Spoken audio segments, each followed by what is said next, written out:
54 passing yards, went 9 and 3 touchdowns to interception ratio, and a passer rating almost at 100, 98.3.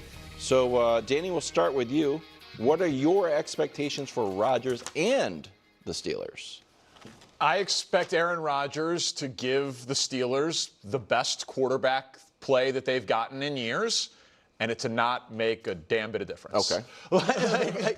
Because he's not better than Joe Burrow. He's not better than Lamar Jackson. No. The AFC is loaded. He's 41 going on 42 years old. And he was overall okay last year. Like he got better as the year went on. That's as true. you just showed. He played 17 games, which I certainly would have been wrong about before the year. Like that's impressive for a guy in his 40s to play. But the only guy who's really had big success in terms of winning as a 40-year-old is Tom Brady. And the Steelers haven't won a playoff game since 2016. Yeah. It's been 8 years without a playoff win there. I think he'll be better than Mitch Trubisky. I think he'll be better than Duck Hodges. Like, we can show you what Rodgers did last season for the Jets and then just put it in the context of Steelers. Like, those would be the best yards per game for the Steelers since 2021, touchdowns since 20, yards since 18. Like, it's obvious why the Steelers did this. Right. He was the best quarterback available. He's better than Fields. He's better than Russ. He's better than $100 million for Sam Darnold. He's better than a third-round pick and a contract for Geno. But it's not going to be enough to really make a difference for the Steelers. What do you mean he's better? I don't think. You think he's better than?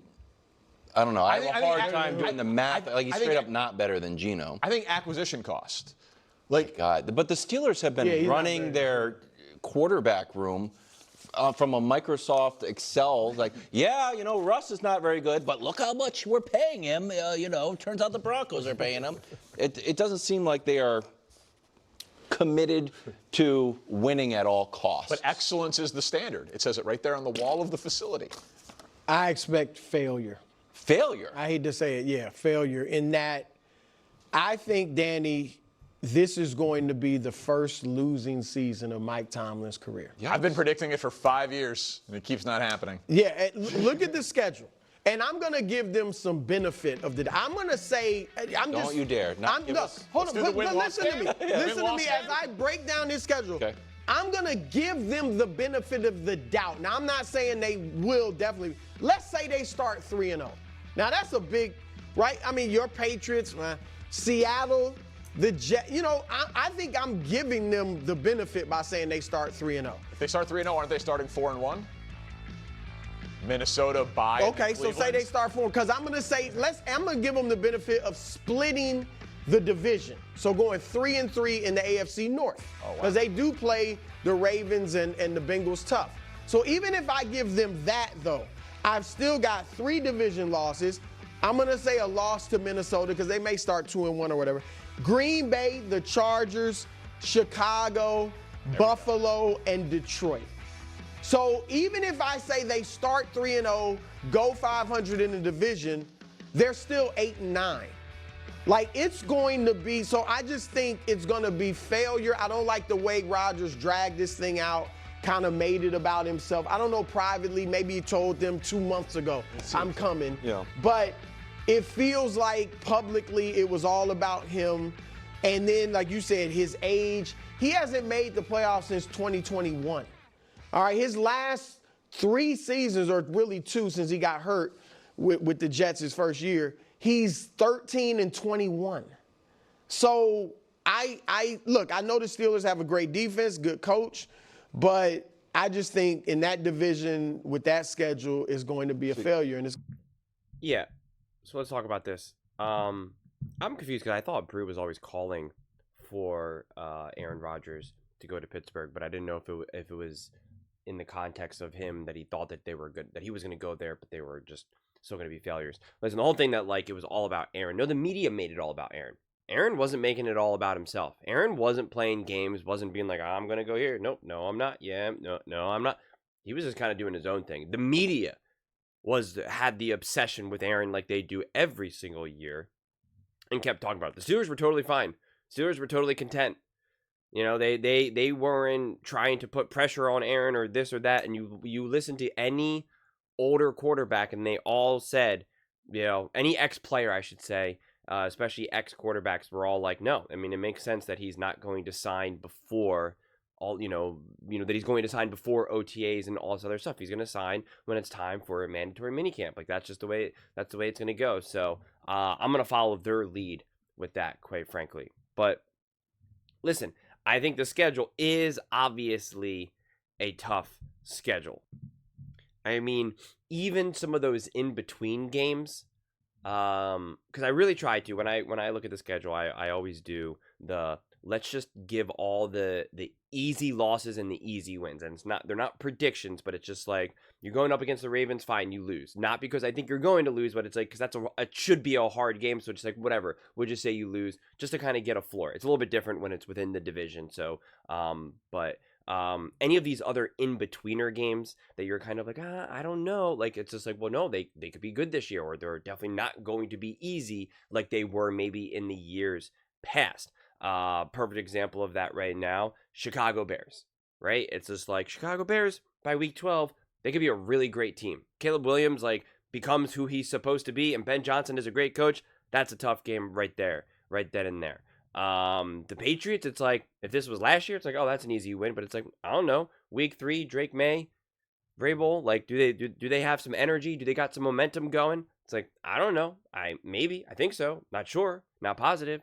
So it's just, it's a little bit harder. So I do think, because you have the Ravens, obviously, you have the Bengals, obviously, right? We got those, boom. Minnesota Vikings, I think, should be a really good team. Chargers, I think, should be a really good team. Packers, I think, should be a really good team. I do believe that the Bears will be a really good team. You got the Bills, they're going to be a really good team. The Lions, they should be a really good team. I mean, again, even if a team like the Lions takes a step back, still going to be really competitive. Miami Dolphins, I'm not necessarily a huge believer in them. You got the chance that this team could completely fall apart and that they could just be like, all right, we're just done this season by week 15. That's a real possibility for them, but I don't know. It seems like they're going to be kind of a couple people on that staff and roster are going to be coaching and playing for their careers, quite frankly. So it's like, who really knows in this situation? And hey, week 18, Baltimore Ravens could be sitting all their starters because that game doesn't mean anything to them. That's definitely a possibility as well. I mean, yeah, it's the games that you are supposed to win, because I disagree with what Danny was saying, I guess, where he was just like, well, Joe Burrow is a better quarterback and so is a better quarterback, and it's like, guys, this is a team sport, man. Like, it's not just about who is the better quarterback. So and the thing is that Aaron Rodgers obviously knows how to win games. He knows how to play high level football, and I think he played pretty well last year considering the circumstances. He was obviously shaking off a tremendous amount of rust, missing an entire year, as well as still recovering. It takes time. It's not just like, oh, you're back, it's been a full year, now you're just going to be 100%. That's not how injuries work. It's just not. And so he obviously did get better and better as the weeks went on. He obviously was playing for a team that's just been a disaster, poorly run, poorly coached, roster a little bit all over the place.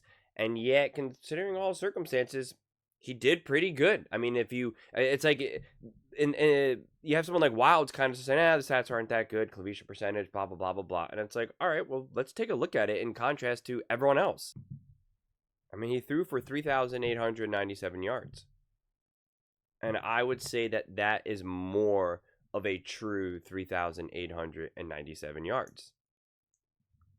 I mean, it was with again, disaster coaching. So he's like just shy of Patrick Mahomes. He's above Justin Herbert, Brock Purdy, Kyler, Bo, Stafford, etc. I mean, no one's going to mistake this Jets team for being this like stacked, unbelievable roster. But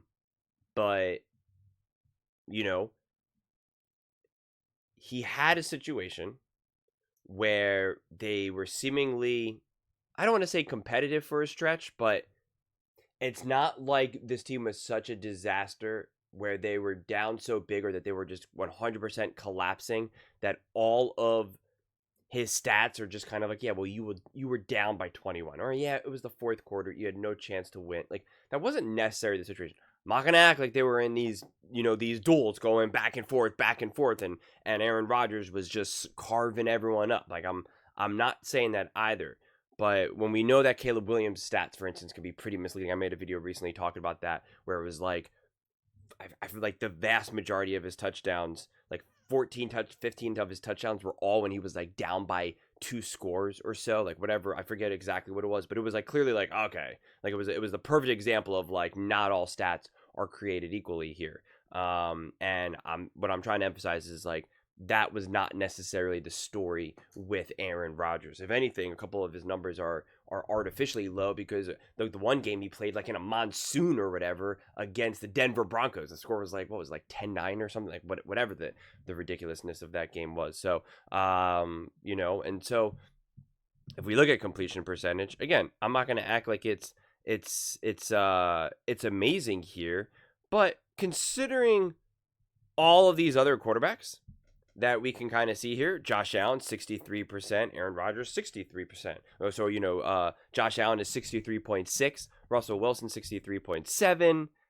Like, again, you want it to be higher. You don't want to be at the bottom here. I get it. CJ Stroud 63.2. But I mean, again, this offense was so poorly run and so poorly mismatched, which Aaron does deserve some of the blame for that, specifically because of who he wanted from a coaching perspective. But it doesn't feel like he's going to have that level of power. But I mean, he was top 7 in touchdowns. He had 11 interceptions, so he had 28 touchdowns, 11 interceptions. Josh Allen 28-6, Patrick Mahomes 26-11. Aaron Rodgers actually had 2 more touchdowns. And again, no one's gonna say, because we could say, oh, Patrick Mahomes injuries and all that, and it's like no one's gonna mistake Aaron Rodgers with the stacked roster. Yeah, I know he ended up getting Devontae. That was later in the season, obviously. Just like Patrick Mahomes had DeAndre Hopkins, Travis Kelce, right? So it's just like, we have this. Bo Nix, 29. Justin Herbert, 23-3. Justin Herbert had an awesome year.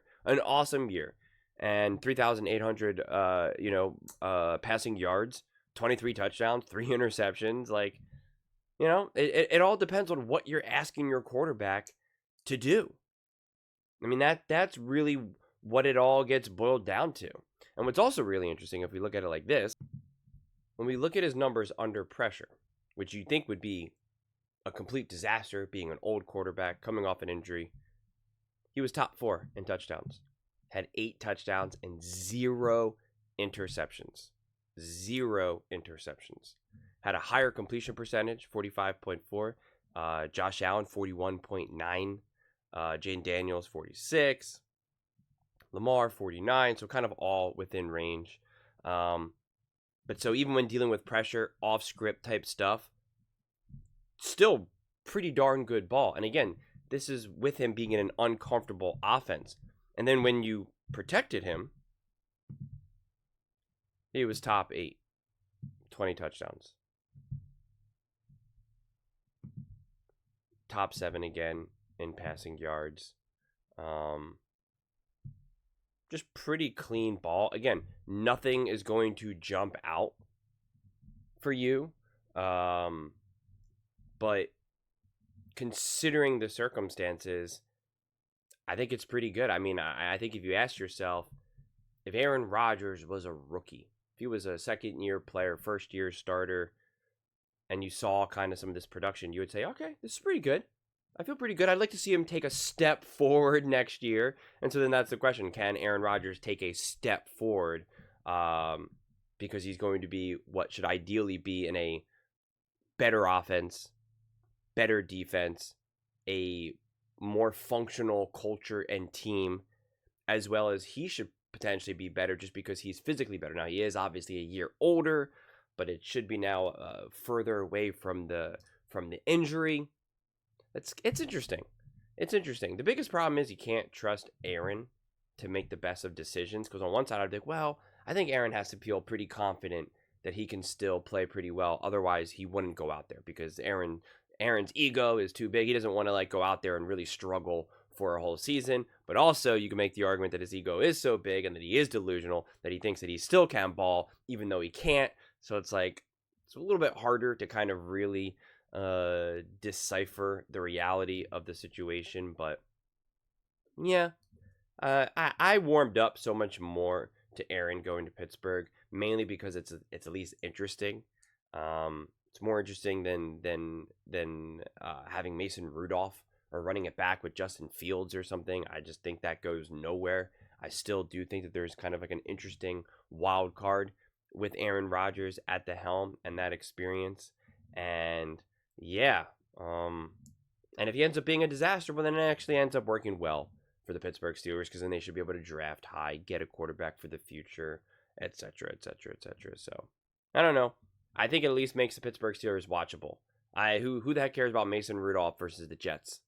I mean, come on, seriously. Mason Rudolph versus Lamar Jackson. Who cares?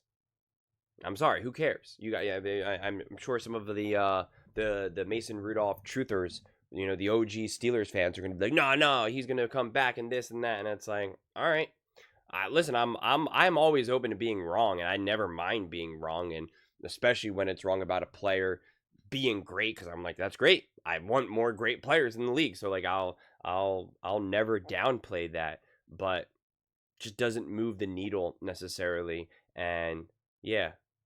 At least it's something interesting. Something interesting to me. But those are just my thoughts. I'd absolutely love to hear yours. What do you guys all think about the Pittsburgh Steelers? What are the expectations for Aaron Rodgers? Do you think he'll have a lot of success, no success, minimal success? Let me know in the comments below. I read every single comment. So whether you agree with me or disagree with me, either way, let's get in some discussions. Let's get in some fights. But ultimately, let's just have some fun. And please do consider subscribing. We're building an amazing community here, and I absolutely love to see you part of it. I want to build something that we all generally feel connected to, something that we're really excited to be part of. I think we're on our way to doing it. Please don't forget to give this video a thumbs up, as it really does help visibility and the algorithm. Thank you so much. See you next time.